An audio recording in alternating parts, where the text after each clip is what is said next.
Olá, queridos líderes, queridos irmãos, queridos amigos. Bem-vindos ao esboço da lição da Escola Sabatina. Estamos na lição número 11. O título da lição é Promessas aos Perseguidos. Uma promessa da vinda de Jesus aos que eram perseguidos nos tempos dos Tessalonicenses. Como vocês estão vendo, vamos a começar o segundo livro, a segunda epístola aos Tessalonicenses. Os primeiros 12 versos deste livro, do segundo livro aos Tessalonicenses.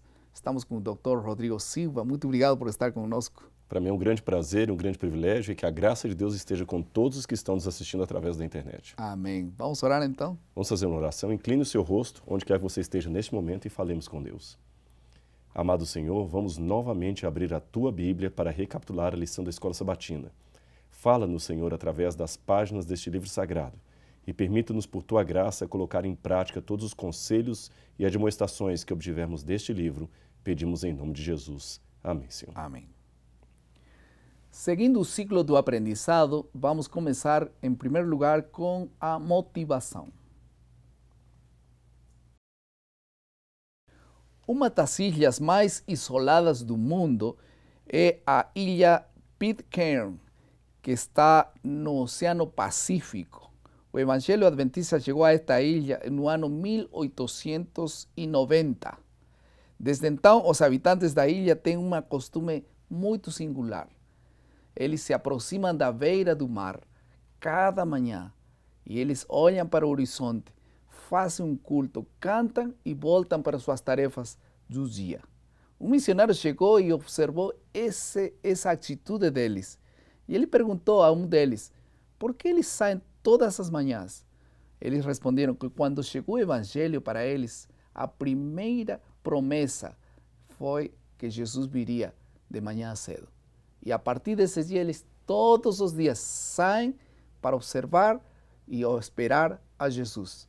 Esse Jesus que esses irmãos esperam, um dia vai vir, um dia vai voltar. E essa esperança bendita, nós vamos recapitular neste estudo a continuação. Compreensão é a segunda parte do nosso esboço e rapidamente vamos a definir nosso foco. Qual é o foco da lição desta semana? A segunda vinda de Jesus é o clímax de toda esperança cristã. Esse será nosso tema, esse será nosso foco. E nós temos subdividido em duas partes. As saudações e ações de graças, porque Paulo novamente complementa aos Tessalonicenses, e depois a justiça e juízo na volta de Jesus. Vamos começar com a primeira parte. Paulo, então, escreve novamente uma carta. Era difícil escrever naquele tempo. Quanto tempo passou entre a primeira e a segunda epístola aos Tessalonicenses? Bem, se você analisar a sua Bíblia em casa, verá várias pistas para responder essa pergunta. Por exemplo, Atos capítulo 18 dá a entender que Paulo permaneceu em Corinto cerca de 1 ano e meio. Lembre-se, foi da igreja de Corinto, ou da cidade de Corinto, que ele escreveu a primeira e segunda Tessalonicenses. Se ele permaneceu ali 1 ano e meio, não podemos ter mais do que este período de ato entre uma carta e outra. Outros detalhes internos agora dentro da própria epístola.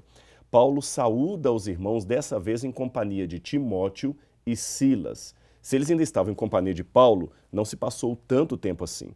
A impressão que passa é que Paulo escreveu essa segunda carta para esclarecer algumas coisas da primeira carta que não ficaram muito claras. O problema, pastor Edson, é que nós estamos numa desvantagem. Nós não temos aqui as perguntas feitas, nós temos as respostas dadas. A carta, se é que as pessoas de Tessalônica mandaram uma carta para Paulo, essa carta se perdeu. Ninguém sabe, nós temos apenas a resposta de Paulo, ou quem sabe através de mensageiros. Mas Paulo respondeu muitas coisas ali, corrigiu algumas coisas do ensinamento que eles não tinham entendido bem, e assim nós podemos ter uma ideia do propósito.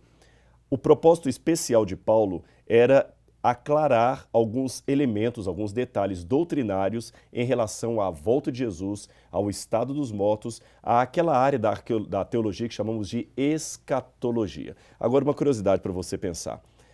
Como era escrever uma carta naquele tempo? Escrever uma carta não era algo tão simples.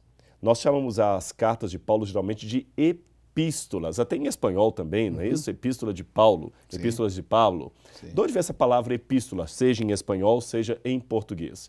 Epístola é a junção de duas palavras gregas, epi, mas istolê.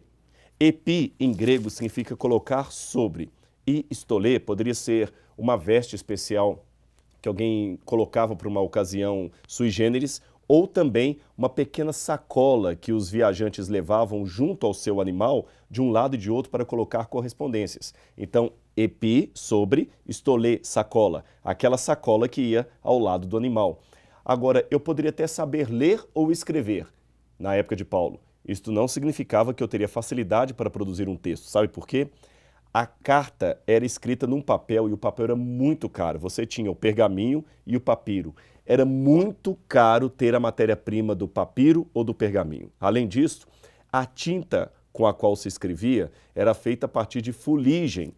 Então era muito caro, você tinha que pegar aquilo, misturar com outros condimentos. Era muito caro ter a tinta, o papel e o instrumento para escrever. Então, mesmo que eu soubesse escrever, como era o caso de Paulo, eu tinha que contratar um escriba e depois pedi-lo para enviar aquela correspondência. E tinha que ser alguém de muita confiança. Por isso que ainda se passaram cerca de 1 ano ou 1 ano e meio entre uma epístola e outra. E mesmo assim dissemos que foram próximas uma da outra. Nós encontramos na segunda parte a justiça e juízo na volta de Jesus. E eu vejo aqui um texto impressionante. Estes sofrerão penalidade de eterna destruição e banidos da face do Senhor e da glória de seu poder, quando Ele vir para ser glorificado nos seus santos e ser admirado em todos os que queiram. Quer dizer que uns serão admirados, Deus será admirado por alguns e outros serão punidos, né? Exatamente. Serão, inclusive aqui, usa a palavra, o destino desses impíos, Deus retribuirá, mas uma retribuição de morte, né? Pastor, é interessante que houve um tempo em que a igreja, tanto a igreja cristã e a igreja adventista por tabela, tinha talvez uma pregação muito dura, muito baseada no medo. Talvez você que é cristão desde berço, seja adventista ou de alguma outra igreja evangélica, se lembra das pregações do passado. Há um famoso sermão de Jonathan Edwards chamado Pecadores nas mãos de um Deus irado, onde ele pregava sobre o inferno com tanta ênfase que as pessoas se agarravam às cadeiras com medo do buraco abrir na igreja e elas caírem no inferno.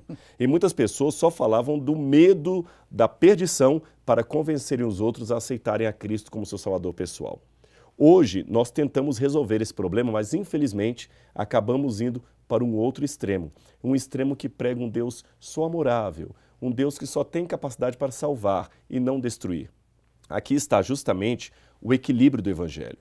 Você se lembra que no Apocalipse, por exemplo, há uma estranha frase. Ali fala da ira do cordeiro. Ou seja, Jesus é um cordeiro, mas ele pode se irar. Então Deus salva, mas Deus também destrói.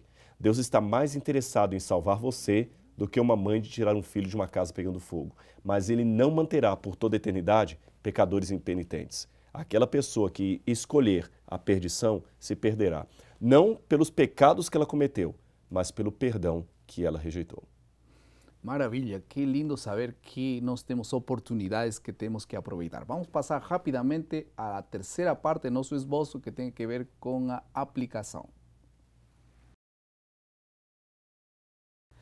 Estamos agora na parte da aplicação. Há um exemplo lindo na Bíblia aqui que leímos esta semana, que Paulo orava permanentemente pelos irmãos da igreja de Tessalônica. Que lindo, né? Permanentemente.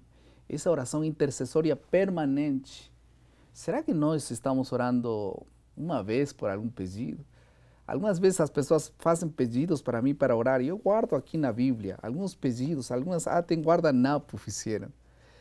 E eu tenho sempre pedido a Deus que não me faça esquecer de orar permanentemente por esses pedidos. Nossa Bíblia tem que haver um espaço especial para colocar as orações de outras pessoas. Vamos aplicar isso em nossas vidas, vamos orar por outras pessoas, para que este evangelho possa chegar claramente a essas pessoas, esse evangelho de juízo, essa forma, esses conselhos de Paulo possam ser uma bênção para outros também. Vamos orar por algumas pessoas então. Vamos passar rapidamente à criatividade, a última parte do nosso esboço. Eu faço uma pergunta a cada um de vocês, faço também para o pastor Rodrigo. Que pessoa você gostaria de ver no céu? Qual é a pessoa que você gostaria de compartilhar tempo ali na eternidade com Deus? Pensou? Já sabe quem é?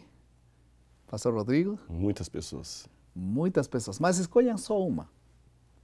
Agora, coloquem esse nome nas mãos de Deus. Vamos orar por isso. Não uma vez, várias vezes, até que Deus possa fazer um milagre com aquelas pessoas. Vamos orar? Querido Pai, muito obrigado, Senhor, pela palavra clara que chega até nós. E essas mensagens maravilhosas que escritas para nossos irmãos tessalonicenses são de muita utilidade hoje também para nossos dias. Nós queremos seguir o exemplo de Paulo, de orar permanentemente por alguma pessoa. Por favor, Senhor, coloque em nosso coração esse desejo de interceder. Enquanto oramos por eles, nós também possamos seguir avançando na carreira cristã. No nome de Jesus. Amém. Amém, Senhor.